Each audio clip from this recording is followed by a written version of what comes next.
Iestājoties siltam un saulainam laikam, cilvēki arvien biežāk atpūšas pie ūdens un cenšas iegūt brūnu ādas nokrāsu, sauļojoties, taču pirms steidzdoties saulē atceries. Sauļoties nevajadzētu laikā no pulksten 11 līdz pulksten 15, kad saule ir visaktīvākā, lai izvairītos no apdegumiem, kas ir visbīstamākais izraisošais faktors ādas ļaundabīgo audzēju attīstībai. Sākumā saulē drīkst atrasties pavisam neilgu laiku. Vēlāk sauļošanās ilgumu var palielināt. Jāievēro, ka cilvēkam, kas pagulējas saulītē, dodas peldēties un pēc tam turpina sauļoties, uz ķermeņa palikušie ūdens pilieni darbojas kā palielināmais stikls, kas var veicināt apdegšanu.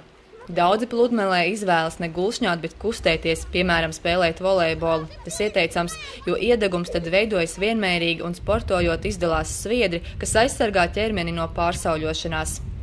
Īpaši bīstama ilgstoša atrašanās saulē ir maziem bērniem, kuri vecāku neapdomības dēļ bieži vien tiek pakļauti riskam saņemt ultraviolēto starojumu. Bērniem līdz 3 gadu vecumam saulē vēlams atrasties minimāli. Daudz sauļoties nevajadzētu arī pusauģiem vecumā no 10 līdz 15 gadiem, kad organismā intensīvi norit hormonālās svārstības, jo šajā laikā organisms ir ļoti jūtīgs pret sauli. Kopumā gados jauniem cilvēkiem jāievēro, ka svarīgs ir saules starojuma uzkrāšanās efekts, no kura atkarīga ādas onkoloģisko slimību attīstība. Tiem, kas jaunībā pārsauļojušies, vēlākajos gados var attīstīties melanoma vai ādas vēzis. Tāpēc, atrodoties saulē, ievērojiet vienkāršas aizsardzības pasākumus.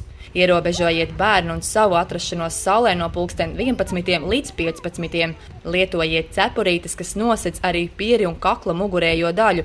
Lietojiet saules aizsargājošus krēmus, neaizmirstot ar krēmu apsmērēt ausis, pēdas un matus pie saknēm. Aizsargājošs krēms jāuzklāj vismaz 15 minūtes pirms sauļošanās.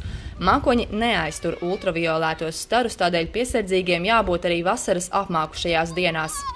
Vienlaikus jāatceras, ka saules starojums mērenās devās cilvēka organismam ir vajadzīgs. Tas aktivē vielmaiņas procesus un stimulē imūno sistēmu.